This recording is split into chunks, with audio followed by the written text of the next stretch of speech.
Hey guys, this is Anand Thakur and I'm from Free Law. Moving on with the topic of formation of contract, we were at section 2G, which talks about a void agreement. It states that any agreement which is not enforceable in the eyes of law, which is considered invalid, is known as void.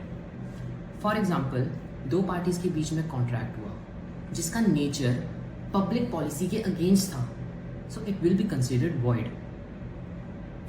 Section 2H is one of the most important sections of this act and it lays down the definition for a valid contract. It states that any agreement which is enforceable by law will be considered as a contract. But it is important to note that not all agreements are considered as contract because some of them might be some loose conversations, some social commitments, normal commitments, जिनकी कोई legal bounding या फिर कोई enforceability नहीं होती. For example दो friends के बीच की कन्वर्सेशन हो, जैसे कि एक फ्रेंड ए है और एक फ्रेंड बी है. ए ने बी को बोला कि हम इस फ्राइडे पिकनिक के लिए चलते हैं and B said yes for sure will go and due to some reasons B was not able to attend it.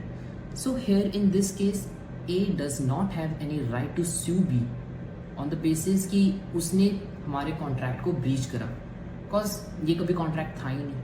It was just some loose conversation among friends. So, हर एक agreement को हम contract नहीं बोल सकते. Moving on, section 2I, it talks about voidable agreement. So, such agreements which are enforceable on the part of one party and not the other will be considered as voidable agreement.